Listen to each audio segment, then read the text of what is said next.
the Mets today. So hopefully we'll all get to see a great series. All right, Eli, looking forward to seeing you on Saturday at Shea Stadium. Bye-bye. Great. See you then. See you then. Bye-bye. Okay, we've had an awful lot between Boston and New York. We've had the Red Sox and the Yankees, of course, the Celtics and the Knicks, the Bruins and the Rangers, and now we've got the Red Sox and the New York Mets.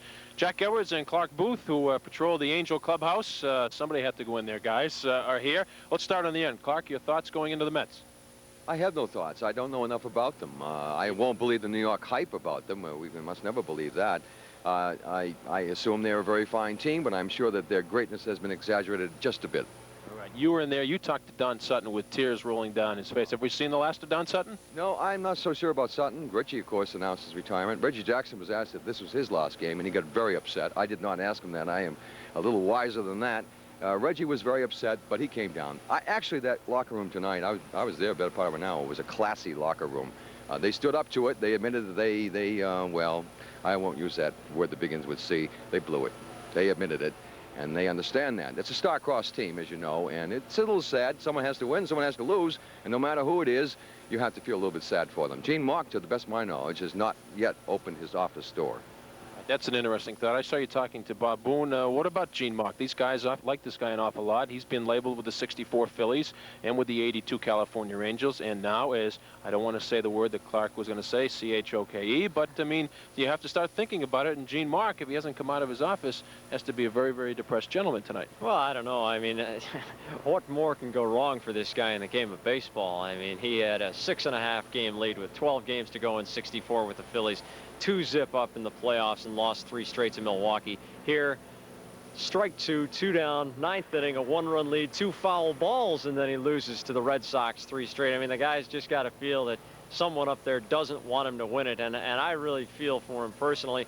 Let me just say that on all this speculation about the Mets and the Red Sox, we can take all of it, and I'm sure forests will fall between now and the beginning of the World Series, describing the advantages and the edges that one team or another has. And you know what it all means? What it all means is David Henderson can still come up there with 1 strike left in a team's life, a half a heartbeat, and hit one out and turn the whole thing around, because that's what makes baseball the greatest game of all. As Yogi said, it really isn't over until it's over, and this is a lesson to be learned. The Red Sox have really established part of baseball lore that will be talked about for decades and decades by Little League coaches. Never say die, because remember those 86 Red Sox, they were almost dead, and they turned it completely around and won it. All right, gentlemen, thank you very much. Unless this sportscast be labeled as incomplete, I do have some National Hockey League scores to convey to our listeners tonight.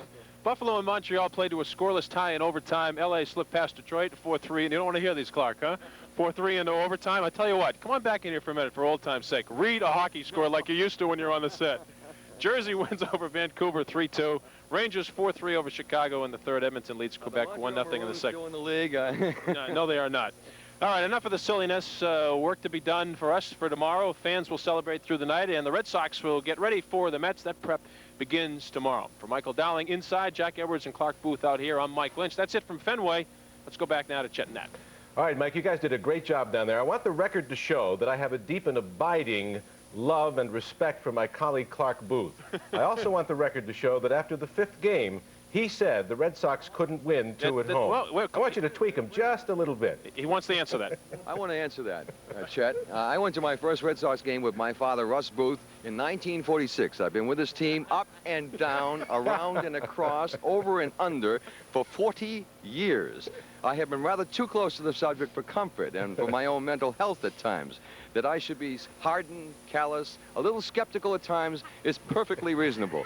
I do want to say this, though. What they have accomplished this year is beyond my poor power to add or detract, as Lincoln once said, and so I will say no more. They did win, and they deserve a lot of credit, and that's all from here, folks. Right.